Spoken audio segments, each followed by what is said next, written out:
Bismillahirrahmanirrahim. Assalamualaikum warahmatullahi wabarakatuh. Alhamdulillah wassalatu wassalamu ala rasulillahi wa ala alihi wa ashabihi wa mawalah. Asyhadu an la ilaha illallah wahdahu la syarikalah wa asyhadu anna Muhammadan abduhu wa rasuluh la nabiyya wa la rasula ba'da, amma ba'du. Taib para jamaah yang dirahmati Allah Subhanahu wa taala. Pada pertemuan sebelumnya kita sudah membahas terkait 4 permasalahan yang wajib diketahui oleh seorang muslim yang disebutkan oleh Syekh Muhammad bin Abdul Wahhab rahimahullahu taala, yang mana beliau mengatakan wajib atas setiap muslim mengetahui 4 permasalahan. Yang pertama yaitu al-ilmu, yang dimaksud dengan ilmu di sini ma'rifatullah, yaitu mengenal Allah, wa ma'rifatu nabiyhi, kemudian mengenal nabinya. Kemudian yang ketiga ma'rifatu dinihi, yaitu mengenal agamanya, yaitu agama Islam. Kemudian masalah yang kedua al-amalu bihi, yaitu beramal, ya, mengamalkan apa yang sudah kita ketahui. Kemudian yang ketiga ad-da'watu ilaihi, yaitu berdakwah, ya, ketika kita sudah berilmu, kemudian kita sudah mengamalkan apa yang kita ketahui, maka kewajiban kita selanjutnya adalah berdakwah, yaitu mendakwahkan apa yang sudah kita ketahui. Kemudian yang terakhir yaitu yang keempat adalah sabar atas ujian dakwah kepada Allah Subhanahu wa taala. Karena yang namanya dakwah itu tidak mudah. Ya, tentu ya para jamaah yang dirahmati Allah Subhanahu wa taala, dakwah itu tidak mudah, banyak sekali rintangannya. Maka dari itu perlu kita untuk sabar dalam berdakwah, mengajak umat kembali kepada jalan yang diajarkan oleh Allah dan Rasulnya. Kemudian sedikit faidah terkait dengan sabar. Syekh Shalih Fauzan rahimahullahu taala di dalam kitabnya Al-Irsyad ila Shahihil I'tiqad, beliau menyebutkan bahwasanya sabar itu ada 3 macam. Yang pertama sabar atas ketaatan kepada Allah. Nih, jadi kita taat kepada Allah aja itu ada kesabarannya. Ya, misalnya kita menghadiri majelis taklim yang membahas di dalamnya itu ayat-ayat Allah, ya, membahas di dalamnya itu hukum-hukum Allah, maka itu butuh kesabaran. Salat, puasa, dan ibadah-ibadah lain itu semua butuh kesabaran. Jadi kesabaran yang pertama adalah sabar atas ketaatan kepada Allah Subhanahu wa taala. Kemudian kesabaran yang kedua yaitu sabar atas segala apapun yang diharamkan oleh Allah Subhanahu wa taala. Ya, jadi kita untuk menahan diri dari kemaksiatan itu juga butuh kesabaran. Ya, jadi jangan sampai kita mengira sabar itu hanya sebatas ketika kita mendapatkan ujian. Tidak. Ya, kita menahan diri kita dari mengerjakan kemungkaran, mengerjakan maksiat, atau mengerjakan apapun yang dimurkai oleh Allah Subhanahu wa taala, itu juga butuh yang namanya kesabaran. Yaitu kesabaran yang kedua. Kemudian kesabaran yang ketiga yaitu sabar atas segala takdir yang telah Allah Subhanahu wa taala tetapkan. Ya, jadi sabar itu ada tiga macam. Yang pertama sabar atas segala ketaatan yang Allah perintahkan kepada kita. Kemudian yang kedua yaitu sabar atas segala larangan apapun yang Allah haramkan kepada kita. Dan yang ketiga yaitu sabar atas segala takdir yang telah Allah tetapkan kepada kita. Kemudian faedah selanjutnya itu yang disebutkan oleh Ibnu Qayyim rahimahullahu taala, ya, beliau termasuk salah seorang murid dari Syekhul Islam Ibnu Taimiyah. Beliau menjelaskan jihadun nafsi arba'atu maratib. Ya, jihadun nafs. Apa itu jihadun nafs? Berjihad terhadap diri sendiri. Ya, berjihad atas diri sendiri itu ada 4 tingkatan. Ya, berjihad atas diri sendiri ada 4 tingkatan. Yang pertama ayujahidaha ala ta'allumil huda wa dinil haqqil ladzi la falaha laha wa la sa'adata fi ma'asyiha wa ma'adiha illa bihi. Ya, yang pertama berjihad atas an-nafs, yaitu jiwa atau diri sendiri, untuk mempelajari huda, yaitu jalan yang lurus, dan mempelajari dinil haq, yaitu agama yang benar. Alladzi la falaha laha wa la sa'adata fi ma'asyiha wa ma'adiha illa bihi. Yang mana seorang hamba itu tidak akan pernah merasakan kesuksesan dan kebahagiaan baik di dunia maupun di akhirat kecuali dengannya, yaitu dengan mempelajari huda, yaitu jalan yang lurus dan agama yang benar. Nah, jadi yang pertama, jihad yang pertama yang disampaikan oleh Ibnu Qayyim yaitu jihad nafs, yaitu jihad diri terhadap mempelajari jalan yang lurus dan agama yang benar. Nah, jadi kita harus berusaha. Secara bahasa jihad itu artinya usaha. Maka kita harus memaksakan diri kita, harus berusaha untuk mempelajari mana nih jalan yang lurus dan mana jalan yang menyimpang. Dan juga kita harus mempelajari mana agama yang benar dan mana agama yang batil. Kemudian yang kedua, ya, jihad yang kedua, ayujahidaha 'alal amali bihi ba'da ilmihi, yaitu berjihad terhadap nafs, yaitu terhadap diri untuk mengamalkan apa yang sudah kita ketahui. Ya, jadi mengamalkan apa yang sudah kita ketahui itu termasuk jihad, yaitu jihadun nafs.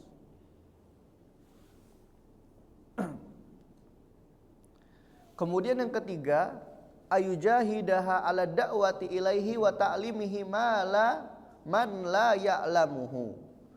Ya, jihad yang ketiga yaitu berdakwah, ya, berdakwah kemudian mengajarkan siapapun yang belum mengetahui, ya, siapapun yang belum mengetahui ilmunya.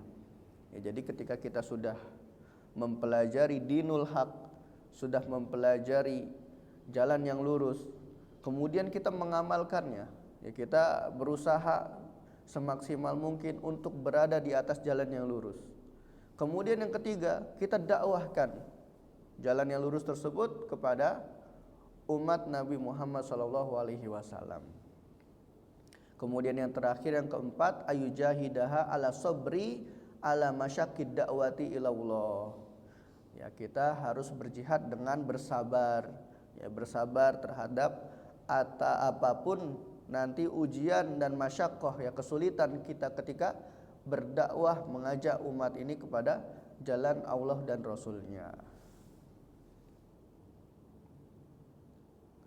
Kemudian selanjutnya, ya, setelah kita mengetahui 4 permasalahan tadi yang sudah kita ketahui, ya, sudah kita pelajari, yang disampaikan oleh Syekh Muhammad bin Abdul Wahab, beliau menyebutkan dalilnya terdapat dalam satu surah, ya, satu surah yang memiliki makna yang sangat dahsyat, ya, yaitu surah Al-Asr.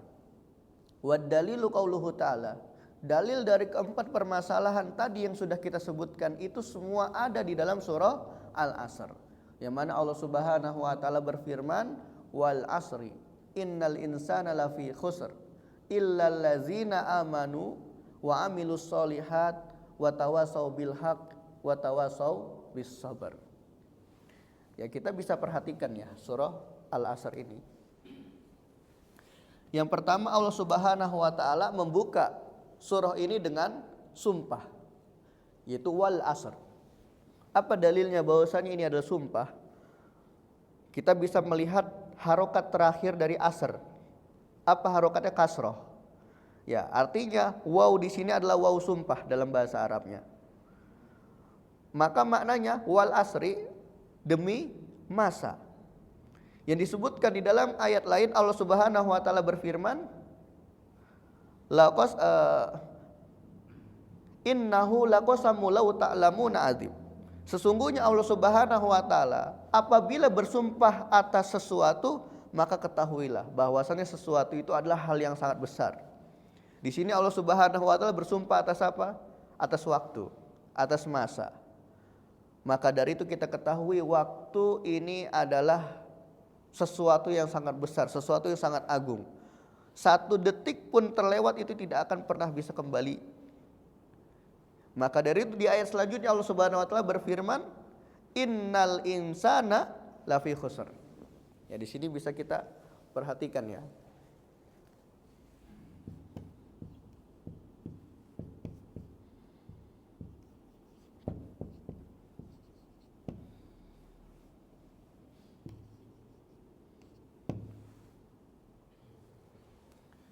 Ya, di sini inna, apa arti inna? Sesungguhnya.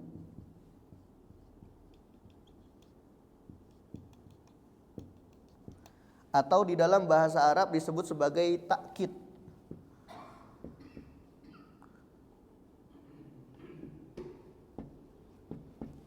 Takkid itu artinya penguatan. Ya, penguatan dalam bahasa Arab.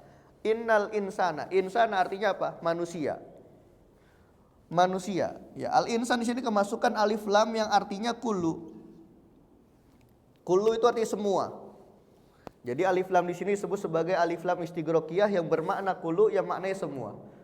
Jadi artinya sesungguhnya semua manusia tanpa terkecuali. Ya, semua manusia tanpa terkecuali. Lafi khusrin. Lam di sini juga ada huruf taukid. Sama huruf taukid atau huruf takkid.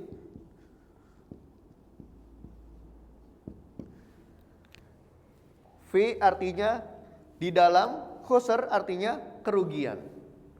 Di sini dalam satu ayat ini Allah menggunakan 2 taukid, 2 penekanan. 1 inna, 2 di lam. Yang artinya sesungguhnya semua manusia itu benar-benar dalam kerugian. Ya, jadi di sini Allah betul-betul menekankan hakikatnya manusia itu semuanya ada di dalam kerugian. Maka untuk menghindari kerugian tersebut itu ada 4 hal yang harus dilakukan oleh seseorang. Maka dari itu Allah Subhanahu wa taala mengatakan apa? Illal lazina.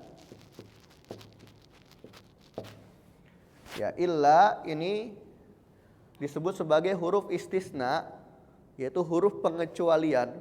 Ya, kalau di dalam ilmu usul fikih, huruf pengecualian ini disebut sebagai timbangan umum, timbangan keumuman. Patokan bahwasanya kalimat sebelumnya itu ada sesuatu yang umum. Mana sesuatu yang umum? Yaitu manusia. Semua manusia pada asalnya dia rugi. Ya, pada asalnya dia benar-benar dalam kerugian. Kecuali orang-orang yang terletak setelah ilah ini. Siapa? Alladzina amanu. Yang pertama, orang beriman.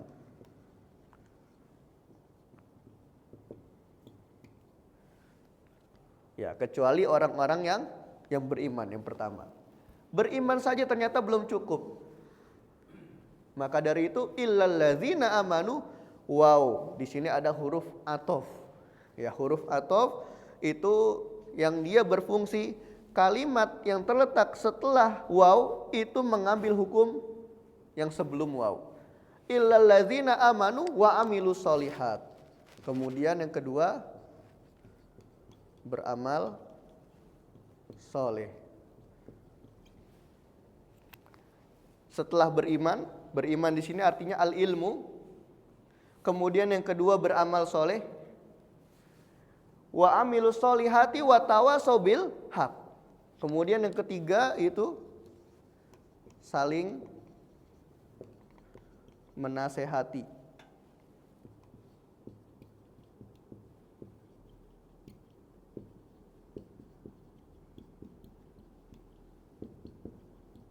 Ya, saling menasehati dalam perkara yang hak, yaitu dinul Islam. Ya, jalan yang lurus. Kemudian yang keempat, illalladzina amanu wa amilus solihati wa tawasau bil haqqi wa tawasau bis sabri. Yang keempat, saling menasehati dalam kesabaran.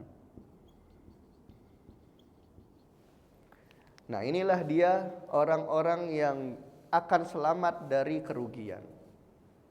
Ya, jadi pertama, beriman saja itu tidak cukup ternyata. Kita hanya beriman bahwasannya Allah Maha Esa. Kita beriman bahwasannya Nabi Muhammad adalah utusan Allah. Tapi kita tidak mengamalkan apa yang diajarkan oleh mereka, itu percuma. Ya, jadi iman saja itu tidak cukup. Kemudian kita beramal. Ya, kita mengamalkan. Tapi kita tidak saling menasehati dalam perkara yang hak dan tidak saling menasehati dalam kesabaran, itu juga tidak cukup. Maka dari itu, soleh untuk diri sendiri itu tidak bisa menjadi tameng kita menghadapi azab Allah Subhanahu wa taala. Kita bisa menyaksikan ya, banyak kisah-kisah para nabi yang mana para anbiya sudah jelas kesolehannya. Ya, para nabi itu sudah jelas kesolehannya. Tapi Allah tetap mengirim azab kepada kaumnya. Artinya apa? Satu orang soleh saja itu tidak cukup untuk menjadi tameng dari azab Allah Subhanahu wa taala. Maka dari itu, kita sebagai seorang muslim selain soleh harus menjadi muslih. Ya, beda ya antara soleh dan muslih. Soleh itu untuk diri sendiri. Kalau muslih, dia soleh untuk diri sendiri plus dia mensolehkan orang lain. Ya, karena muslih ini diambil dari kata aslaha yuslihu, artinya memperbaiki. Ya, ini dianggap sebagai fi'il muta'addi yang dia membutuhkan objek. Jadi objeknya siapa? Orang lain. Untuk diperbaiki siapa? Orang lain. Orang-orang yang sekiranya masih belum mengerti mana jalan yang lurus, belum mengerti mana dinul yang hak, maka kita sebagai seorang muslim, orang yang muslih itu wajib hukumnya untuk mensolehkan orang lain.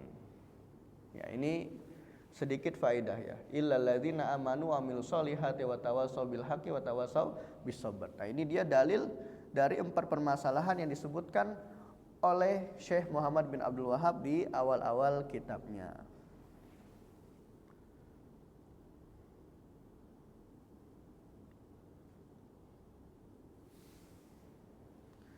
Kemudian Syekh Ibnu Utsaimin rahimahullahu taala, beliau juga menjelaskan,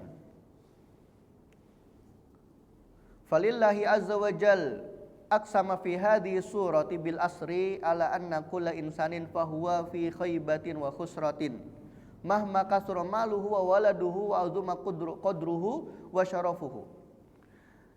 Jadi ya, di dalam ayat tadi, ayat atau surah Al-Asr, Allah Subhanahu wa taala telah bersumpah terhadap masa dan menjelaskan bahwasanya setiap manusia itu betul-betul di dalam kerugian, meskipun dia memiliki harta yang banyak, meskipun dia memiliki anak yang banyak, meskipun dia memiliki derajat yang tinggi di pandangan manusia, ya, atau dia memiliki nasab yang mulia di hadapan manusia, kalau tidak mengumpulkan 4 sifat ini.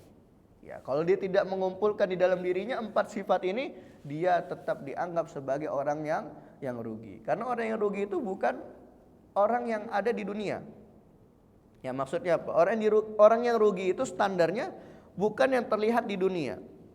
Ya, misal kita lihat di jalanan orang-orang yang dia tidak punya rumah dan lain sebagainya. Mungkin kalau kita pandangnya menggunakan kacamata duniawi, itu kita anggap dia sebagai orang yang rugi. Tapi kalau seandainya ternyata orang tersebut adalah orang yang paling soleh di muka bumi ini, maka hakikatnya dia adalah orang yang paling beruntung. Ya, karena kita di dunia ini hanya sebatas abirus sabil, hanya sebatas orang yang melewati. Ya, maka dari itu rumah kita di dunia ini, tempat tinggal kita di dunia ini hanyalah tempat persinggahan, yang mana tempat persinggahan inilah wadah kita untuk mengumpulkan bekal menuju tempat tinggal kita yang sebenarnya, yaitu akhirat. Ya, maka dari itu ya para jamaah sekalian, mari kita berusaha, ya sama-sama berusaha supaya bisa di dalam diri kita terkumpul 4 sifat ini. Yang pertama beriman, kemudian yang kedua beramal soleh, Kemudian yang ketiga, saling menasehati, ya. Maka dari itu Rasulullah SAW mengatakan, "Man ra'a minkum munkaran falyughayyirhu biyadihi." Barang siapa yang melihat kemungkaran, maka rubahlah kemungkaran tersebut dengan tangannya atau kekuasaannya. Fa illam yastati fa bilisanihi. Kalau dia tidak mampu menggunakan tangannya atau dia tidak memiliki kekuasaan, maka rubahlah kemungkaran itu dengan lisannya. Ya, dia nasihati saudara muslim kita. Ya akhi, jangan seperti ini karena Allah dan Rasulnya tidak mencontohkan. Ya akhi, jangan seperti ini karena Allah dan Rasulnya melarang. Kemudian kata Rasul, fa illam tastati fa biqalbihi. Kalau antum tidak bisa juga menasihati dengan lisan, misal dikhawatirkan didapati adanya mudarat yang lebih besar, maka kita cukup mengingkari kemaksiatan tersebut di dalam hati. Jangan sampai malah kita ridho terhadap kemungkaran. Ya, melihat di jalanan atau pergaulan saat ini yang seperti itu, malah kita menormalisasi. Kita menormalisasi kemaksiatan, artinya keimanan kita itu perlu dipertanyakan. Kita perlu dipertanyakan di mana keimanan kita, di mana kita kejujuran kita sebagai seorang muslim. Padahal kita tahu hakikatnya itu adalah sebuah kemungkaran, tapi kita malah ridho. Ya, jadi kita jangan sampai menormalisasikan sebuah kemungkaran. Kalau kita tidak mampu untuk merubah kemungkaran tersebut, minimal kita mengingkari di dalam hati. Jangan memiliki sifat ridho terhadap kemungkaran tersebut. Kemudian selanjutnya qala Asy-Syafi'i rahimahullahu taala. Ya, setelah Syekh Muhammad bin Abdul Wahhab menjelaskan bahwasanya dalil dari 4 permasalahan disebutkan oleh beliau adalah surah Al-Asr, Imam Asy-Syafi'i mengomentari surah ini yang mana beliau mengatakan lauma anzalallahu hujjatan ala khalqihi illa hadhihi surah lakafathum. Kalaulah seandainya Allah Subhanahu wa taala tidak menurunkan satu ayat pun atau satu surah pun untuk menjadi hujjah bagi hambaku, dan aku hanya menurunkan satu surah ini, itu sudah cukup bagi mereka. Ya, jadi kata Imam Syafi'i, kalau seandainya Allah tidak menurunkan surah-surah lain, Allah hanya menurunkan surah Al-Asr saja untuk menjadi hujjah ya di muka bumi ini, itu sudah cukup, kata Imam Syafi'i. Wa qala al-Bukhari, kemudian Imam Bukhari rahimahullahu taala menjadikan surah Al-Asr ya di dalam kitabnya itu pada babul al-ilmu qoblal qauli wal amal. Ya, ternyata surah Al-Asr ini juga bisa menjadi dalil berilmu sebelum berbicara dan beramal. Jadi harus berilmu dulu. Ya, sebelum kita speak up, sebelum kita berbicara, sebelum kita beramal, kita harus tahu dulu ilmunya. Ya, sebelum kita melakukan sebuah ibadah, kita harus tahu terlebih dahulu ilmunya. Mana yang diperbolehkan, mana yang dianggap haram, dan mana yang diperselisihkan oleh ulama. Dan ini kita perlu ketahui terlebih dahulu ilmunya. Wa dalilu qauluhu ta'ala fa'lam annahu la ilaha illallah wastaghfir li dzambik. Kemudian dalil lain yang menguatkan apa yang dikatakan oleh Imam Bukhari bahwasannya surah Al-Asr ini sebagai dalil dari al-ilmu qabla qauli wal amal, berilmu sebelum berbicara dan beramal. Ada ayat lain, fa'lam, ketahuilah, annahu, bahwasannya Allah Subhanahu wa ta'ala la ilaha illallah, tidak ada Tuhan selain Allah, wastaghfir li dzambika, maka mohonlah ampun atas segala dosa-dosamu. Di dalam ayat ini Allah Subhanahu wa taala memulai perkataannya dengan kata i'lam. I'lam itu artinya ketahuilah. Ya, ketahuilah berarti artinya apa? Sebelum kita memohon ampun kepada Allah Subhanahu wa taala, kita harus punya ilmu terlebih dahulu. Ya, kita memohon ampunnya kepada siapa? Kalau kita tidak memiliki ilmu, tentu ya nanti permohonan ampun yang dilakukan itu bukan untuk Allah Subhanahu wa taala. Maka dari itu pentingnya kita selalu belajar dan jangan pernah merasa puas dengan apa yang sudah kita ketahui saat ini. Karena ilmu Allah itu sangat luas. Ya, mungkin saja apa yang kita ketahui saat ini itu hanya belum ada secuil malah. Ya, kita belum ada secuil dari apa yang Allah Subhanahu wa taala telah turunkan kepada umatnya, kepada hambanya. Ya, maka dari itu terus upgrade. Ya, para masyaikh, ya para ulama itu kita jangan memandang mereka sudah mencukupkan diri. Jadi tidak ada satu ulama pun yang mereka merasa cukup dengan ilmunya. Ya, saya sering ya menceritakan bahwasannya syekh saya ketika di Sudan itu beliau sehari tidur hanya 2 jam. Yang mana beliau terus mendengar rekaman gurunya, beliau terus mencari referensi, beliau terus mutolaah kitab. Ya, di malam hari beliau belajar, di siang hari beliau mengajar. Itu Masya Allah sekali.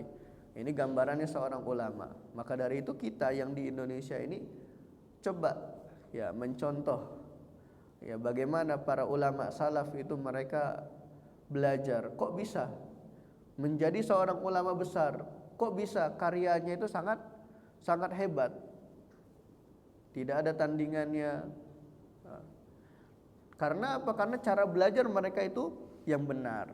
Nah, kalau di zaman ini itu sudah banyak ya terkena doktrin-doktrin kalau tidur itu sehari minimal itu harus 8 jam. Ya, ini mengharuskan. Kalau tidak nanti seperti apa. Padahal kalau kita menyaksikan para ulama salaf, ulama terdahulu, itu banyak mereka yang malam hari justru tidak tidur. Ya, mereka menghidupkan malam, qiyamul lail, menghabiskan waktunya untuk sholat, menghabiskan waktunya untuk membaca Quran, menghabiskan waktunya untuk belajar, untuk murojaah, untuk mengajar dan lain sebagainya. Nah, kalau sekarang kita itu sudah dirubah ya oleh musuh-musuh Islam. Malam hari itu pokoknya udah full tidur. Ya, full tidur karena kalau tidur kurang dari 8 jam nanti gini. Padahal para ulama mengatakan orang yang banyak tidur itu akan mengikis kecerdasannya. Ya, jadi tidur itu hanya secukupnya saja. Karena orang yang banyak tidur, orang yang banyak makan itu akan mengikis kecerdasan orang tersebut. Dan itu disebutkan oleh Syekh Burhanul Islam Az-Zarnuji rahimahullahu taala dalam kitabnya Ta'limul Muta'alim berdasarkan tajrubah ya, berdasarkan penelitian beliau terhadap ulama-ulama sebelumnya. Ya. Ini seperti itu.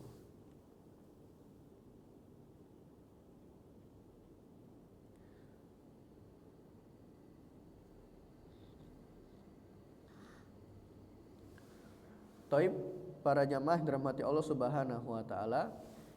Kemudian selanjutnya Syekh Muhammad bin Abdul Wahhab rahimahullahu taala menjelaskan, "I'lam rahimakallahu annahu yajibu ala kulli muslim wa muslimatin ta'allumu salasim hadhihi masail wal amalu bihinna." Perlu diketahui wahai kaum muslimin dan muslimah yang dirahmati Allah Subhanahu wa taala, wajib hukumnya atas kalian untuk mempelajari 3 permasalahan dan mengamalkannya. Ya, jadi kita wajib mengetahui lagi 3 permasalahan dan mengamalkannya. Tadi yang pertama ya, ke pertemuan sebelumnya yang pertama kita wajib mengetahui 4 permasalahan dan mengamalkannya. Nah, sekarang beliau juga menjelaskan wajib bagi kita untuk mengetahui 3 permasalahan dan mengamalkannya. Apa saja itu? Yang pertama, annallaha khalaqana. Bahwasannya Allah Subhanahu wa taala itulah yang menciptakan kita. Ya, bahwasannya Allah Subhanahu wa taala itulah yang menciptakan kita, wa razaqana, dan memberikan kita rezeki.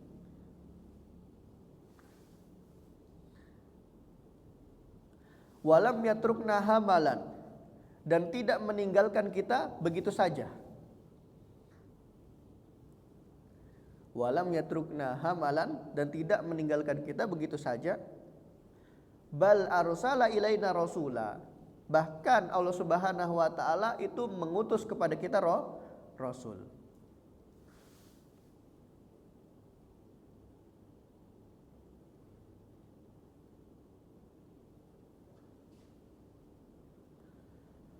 Ya, kita ulangi.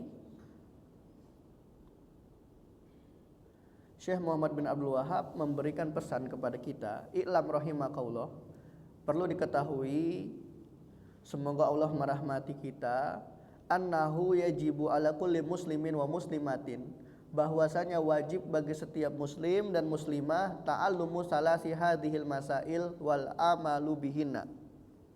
Wajib hukumnya untuk mengetahui 3 permasalahan yang akan disebutkan oleh beliau ini dan mengamalkannya. Yang pertama, mengetahui bahwasannya Allah Subhanahu wa taala lah yang menciptakan kita dan memberikan kita rezeki. Walam yatrukna hamalan, dan tidak meninggalkan kita begitu saja. Bal arsala ilaina rasula, bahkan beliau Allah Subhanahu wa taala mengutus kepada kita rasul. Faman ata'ahu dakhalal jannah, barang siapa yang mentaatinya dia akan masuk surga. Ya, barang siapa yang mentaatinya dia akan masuk surga. Wa man asahu dakhalan nar, dan barang siapa yang bermaksiat kepadanya akan masuk neraka. Nah, ini perlu kita ketahui bahwasannya Allah lah yang menciptakan kita. Ya, Allah lah sang khalik. Ya, Allah lah sang khalik. Karena ketika ada makhluk pasti ada khalik. Ketika ada yang diciptakan pasti ada yang menciptakan. Yang menciptakan kita semua, ya, alam itu para ulama mengatakan selain Allah. Ya, selain Allah itu dikatakan alam. Ya, makanya disebutkan alhamdulillahirabbil alamin. Ya, segala puji milik Allah Subhanahu wa taala, Rabb semesta alam. Jadi alam ini istilah untuk para makhluk, yaitu selain Allah Subhanahu wa taala. Jadi siapa itu alam? Alam itu masih Allah. Semua selain Allah Subhanahu wa taala itu disebut sebagai alam. Bumi, malaikat, manusia, jin, hawa, kemudian air, oksigen, pokoknya semua itu disebut sebagai alam. Ya, bahwasannya Allah Subhanahu wa taala lah yang menciptakan seluruh yang ada di alam semesta ini. Wa razaqana, dan Allah Subhanahu wa taala jugalah yang memberikan kita rezeki. Yang mana Allah Subhanahu wa taala berfirman, "Wa ma min dabbati fil ard illa 'alallahi rizquha." Tidaklah ya binatang melata yang ada di muka bumi ini melainkan Allah Subhanahu wa taala telah tanggung rezekinya. Jadi kita tidak perlu khawatir atas rezeki yang diberikan oleh Allah Subhanahu wa taala. Itu semua sudah ada jatahnya. Yaitu sudah Allah tetapkan ya ketika kita berusia 4 bulan di dalam perut ibu kita. Ya, ketika seorang hamba yang masih berbentuk janin di dalam perut ibunya di usia 4 bulan, Allah Subhanahu wa taala itu mengutus malaikat untuk mencatat 4 hal. Yang pertama mencatat ajalnya. Kemudian yang kedua mencatat rezekinya. Ya, kemudian yang ketiga itu mencatat takdir baiknya. Dan yang keempat itu mencatat takdir buruknya. Jadi semua itu sudah Allah Subhanahu wa taala tetapkan sebelum kita lahir. Ya, jadi enggak perlu kita khawatir atas rezeki Allah Subhanahu wa taala. Enggak perlu kita khawatir atas umur kita karena semua itu sudah Allah Subhanahu wa taala tetapkan. Ya, pertama di Lauhul Mahfuz. Ya, di Lauhul Mahfuz itu sudah Allah tetapkan si fulan jatah rezekinya sekian. Si fulan jatah umurnya sekian. Kemudian Allah tutup Lauhul Mahfuz itu. Ya, sedangkan rezekinya itu lancar atau tidak tergantung dari sebab-sebab, apakah dia mengerjakan sebab-sebab melancarkan rezeki atau tidak. Ya, jadi misalnya si fulan, ya, si A ini di dalam Lauhul Mahfuz itu sudah tertulis rezekinya 1 triliun. Tapi kan tidak langsung Allah berikan begitu saja. Ya, tidak langsung Allah berikan begitu saja. Dari dia lahir, dicicil misalnya per hari Allah berikan 10.000, 10.000, 10.000 sampai dia dewasa. Nah, ketika dia dewasa ternyata dia melakukan amal soleh, memperbanyak istighfar, menjalin silaturahim, rajin berpuasa. Pokoknya mengerjakanlah apa saja wasilah dilancarkannya rezeki. Maka Allah Subhanahu wa taala memperbanyak pemberian rezeki hariannya. Misalnya per hari dia mendapatkan 1 juta, yaitu per hari 1 juta 1 juta. Tapi nanti ketika sudah habis 1 triliun, ya jatah dia sudah diambil semua, maka dia mati atau meninggal. Ya, jadi artinya rezeki dengan ajal itu kaitannya sangat kuat. Jadi ketika seseorang rezekinya sudah habis, maka di saat itu jugalah ajalnya sudah tiba. Ya seperti itu. Jadi ya kita nggak perlu khawatir. Ya insya Allah rezeki itu sudah Allah Subhanahu wa taala tanggung. Yang mana kita semua ini sudah punya saldo sebenarnya. Ya kita semua sudah punya saldo ya di Lauhul Mahfuz. Ya tinggal bagaimana kita melakukan sebab-sebab lancarnya ngambil saldo itu. Ya karena bisa jadi nanti di tempat ini ya kita ngambil cuman dibatasi hanya bisa 50.000. Ya itu seperti itu juga. Ya karena kita jarang beristighfar, karena kita jarang sholat malam, kita jarang menjalin silaturahmi. Akhirnya rezeki harian kita itu seret. Kenapa? Ya karena tempat untuk ngambilnya itu tidak ada ya sebabnya. Sebab kita untuk memperlancar itu tidak ada. Ya, jadi konsep rezeki itu seperti itu. Kemudian selanjutnya walam yatrukna hamalan, dan Allah Subhanahu wa taala tidak meninggalkan kita begitu saja. Jadi ini kita tidak bisa nanti di hadapan Allah Subhanahu wa taala menentang. Ya Allah, saya tidak tahu kalau kamu itu memerintahkan saya untuk seperti ini. Itu tidak ada alasan. Kata Allah apa? Saya sudah mengutus kepada kalian itu Rasul. Ya. Terus bagaimana bisa antum tidak mengikuti apa yang sudah saya utus itu? Itu salah antum sendiri. Ya sebagaimana Allah Subhanahu wa taala mengutus kepada Fir'aun seorang rasul. Tapi justru Fir'aun malah bermaksiat ya, malah menentang rasul yang telah Allah Subhanahu wa taala utus. Jadi itu tidak bisa menjadi alasan. Ya, tidak bisa menjadi alasan dia bilang kepada Allah nanti di akhirat, ya Allah saya tidak tahu. Ya Allah saya tidak tahu kalau engkau memerintahkan saya seperti ini, dan saya tidak tahu kalau engkau melarang saya hal-hal ini. Itu tidak bisa menjadi alasan, karena Allah Subhanahu wa taala telah mengutus kepada kita Rasul ya, yang mana Allah ketika menciptakan manusia itu bukan ujuk-ujuk udah diciptakan gitu saja, kemudian setelah itu suruh survival sendiri, enggak ya. Makanya Allah dikatakan sebagai Rob. Kenapa? Rob itu mengatur ya, rububiyah.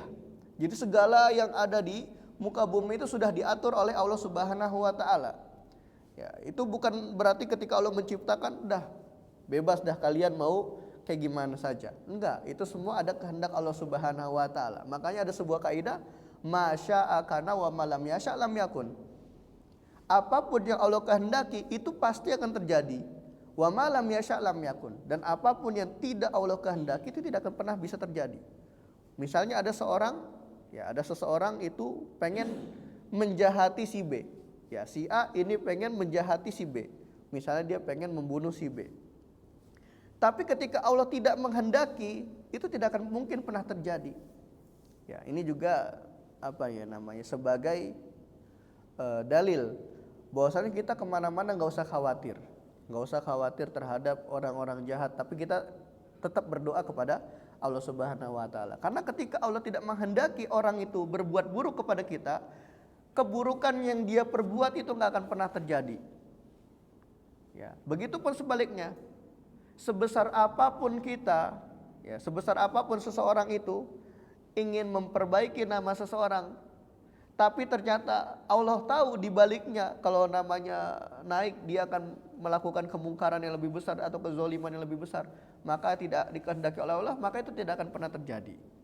Ya, pokoknya apapun yang dikehendaki Allah Subhanahu wa taala itu pasti terjadi, dan apapun yang tidak dikehendaki Allah itu tidak akan pernah terjadi. Ya, jadi Allah yaitu Rabbul Alamin, Rabb semesta alam yang telah mengatur segala apapun yang ada di muka bumi ini, sehingga Allah Ta'ala tidak akan pernah meninggalkan hambanya begitu saja. Itu sudah mengirim kepada kita Rasul, faman ata'ahu dakhalal jannah, siapapun yang mentaati Rasul Allah Subhanahu wa Ta'ala itu akan masuk surga, sebagaimana Allah Subhanahu wa Ta'ala berfirman, inna arsalna ilaikum rasulan syahidan alaikum kama arsalna ila fir'auna rasula.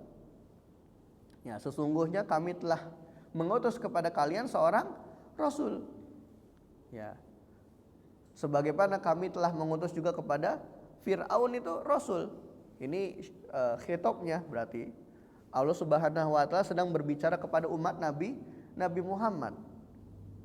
Ya, kami telah mengutus kepada kalian wahai umat Nabi Muhammad seorang rasul, sebagaimana kami mengutus Fir'aun juga rasul. Ya, kita mengutus di zaman Fir'aun itu ada rasulnya, begitupun di zaman Nabi Muhammad ada rasulnya. Ya, jadi barang siapa yang dia mentaati perintah Allah dan rasulnya dan menjauhi segala larangannya, dia akan masuk surga. Wa man asahu dakhalan nar. Dan barang siapa yang bermaksiat atas segala apa yang diajarkan oleh Allah dan Rasulnya, dia akan masuk neraka. Ya, ini dia permasalahan yang pertama. Insya Allah selanjutnya kita lanjut pada pertemuan yang akan datang. Semoga bermanfaat, semoga menambah keimanan dan ketakwaan kita, semoga dengan wawasan, maklumat, akidah yang kita kaji pada pagi hari ini itu memotivasi kita untuk terus beramal soleh, memotivasi kita untuk saling menasehati dalam kebaikan dan kesabaran, dan meningkatkan kualitas keimanan kita dan meningkatkan kualitas ketakwaan kita kepada Allah Subhanahu wa Ta'ala. Amin ya rabbal alamin. Barakallahu fikum. Mungkin jika ada pertanyaan silahkan boleh dipertanyakan.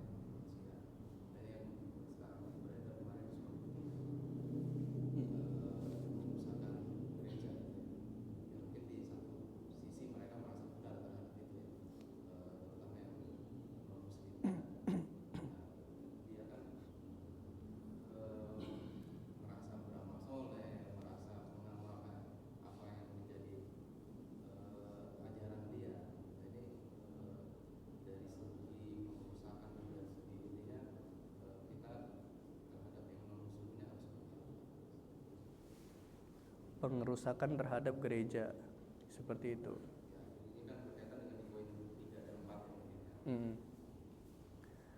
Ya, sebenarnya kita tinggal melihat kepada maslahat dan mudorotnya. Ya, melihat kepada maslahat dan mudorotnya. Kalau kita berbicara tentang akidah orang Nasrani, orang Yahudi saat ini, akidah mereka akidah yang batilah.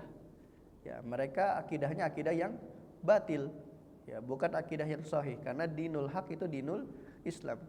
Ya, agama yang di sisi Allah, inna dina indallahi Islam. Sesungguhnya agama di sisi Allah itu adalah Islam. Ya, agama dari zaman Nabi Adam sampai zaman Nabi kita, Nabi Muhammad SAW itu adalah agama Islam.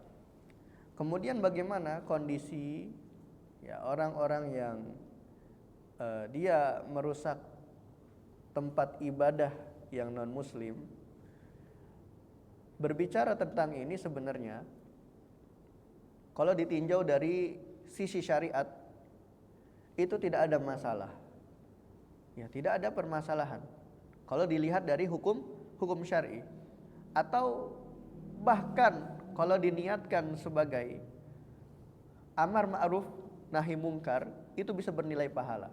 Kalau dilihat dari sisi amar ma'ruf nahi nahi mungkar. Tapi kita jangan sampai melihat sesuatu itu hanya dari sisi itu saja. Kita juga harus melihat dari sisi maslahat dan mudorotnya. Kalau seandainya dengan melakukan hal tersebut akan menimbulkan mudorot, maka kita lebih baik tidak perlu melakukan hal tersebut. Ya, kalau timbul nanti fitnah, apalagi kita sekarang hidup di zaman fitnah, yang mana image-nya Islam itu adalah teroris. Image-nya Islam itu radikal. Untuk menghapus image tersebut tidak perlulah melakukan hal-hal yang nanti akan mencoreng nama Islam kembali. Kenapa? Karena ketika kita berdakwah itu butuh yang namanya metode yang lembut. Ya, butuh metode yang baik-baik. Maka kita harus ketahui terlebih dahulu di fikih dakwahnya. Betul niat dia itu baik untuk menghapus kemungkaran. Yaitu ingin mengatakan bahwasanya di muka bumi ini ya mungkin niat-niat dia itu untuk menghapus kemungkaran ya seperti penyembahan kepada selain Allah Subhanahu wa taala. Itu niatnya bagus. Tapi ketika didapati adanya mudorot itu tidak pernah diajarkan oleh Nabi Shallallahu alaihi wasallam. Buktinya apa? Buktinya Nabi Shallallahu alaihi wasallam itu juga bermuamalah dengan orang-orang non muslim enggak? Bermuamalah dengan orang-orang non muslim, tidak memaksa. Karena apa? Kata Allah Subhanahu wa taala, la ikraha fiddin, tidak ada paksaan dalam beragama. Kalian mau masuk Islam, ayo silahkan. Tapi kalau tidak mau masuk Islam ya sudah, kita tidak perlu memaksa. Tugas kita hanya berdakwah, mengajak. Kamu mau enggak masuk Islam? Karena apa? Islam itu dinul haq loh. Coba kalau kamu perhatikan Al-Qur'an dari zaman Nabi Muhammad sampai zaman sekarang tidak ada perubahan. Sedangkan kitab yang kalian pakai itu sudah dirubah-rubah oleh manusia dan sebagainya. Pokoknya kita korelasikan lah bagaimana ya itu sudah ada bagiannya lah. Ya ustadz-ustadz yang dia fokus untuk dakwah kepada non muslim itu sudah ada bagiannya. Nah, maka dari itu kalau menurut saya pribadi untuk sebatas muamalah dengan non muslim itu tidak menjadi masalah. Jadi tidak perlu kita menghancurkan tempat peribadatan mereka. Kata Allah Subhanahu wa taala apa? Lakum dinukum waliyadin. Untukmu agamamu dan untukku agamaku. Ya sudah silakan kalian beribadah di gereja. Dan kita juga beribadah di masjid. Khawatirnya ketika kita melakukan tindakan-tindakan demikian itu akan mempersulit umat Islam ke depannya. Ya, kita saat ini di Indonesia itu merasakan beribadah tenang enggak di masjid? Tenang ya, enggak ada yang ganggu. Kalau di luar negeri Timur Tengah beberapa daerah itu sudah tidak tenang. Karena apa? Sudah konflik agama antara yang muslim dan non muslim. Yang non muslim enggak terima maka menyerang kaum muslimin yang sedang beribadah di masjid. Nah, selama kita merasakan ketenangan beribadah di tempat peribadatan kita, kita jangan mengusik orang yang non muslim yang kira-kira itu dapat menimbulkan mudarat yang lebih besar. Jadi seperti itu. Jadi ya sudah. Toleransi di sini ya kita bertoleransi, tapi toleransi bukan terhadap apa yang mereka yakini. Ya. Tapi bentuk toleransi kita itu membiarkan mereka beribadah ya sesuai dengan keyakinan mereka saja. Tidak perlu kita memaksa apa yang kita yakini harus diyakini oleh mereka. Itu seperti itu. Nah, jadi tindakan untuk menghancurkan gereja ketika diniatkan itu sebagai amar ma'ruf nahi mungkar bisa bernilai pahala, tapi kalau memunculkan mudarat itu bisa bernilai dosa juga. Ya, Allahu a'lam bishawab. Jadi tinggal dilihat kondisinya.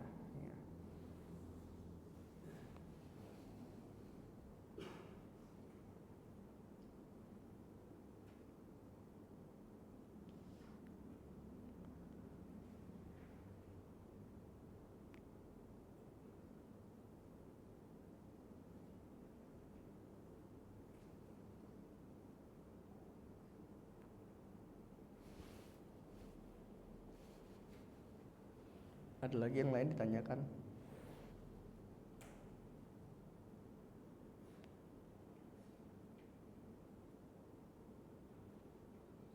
Cukup ya.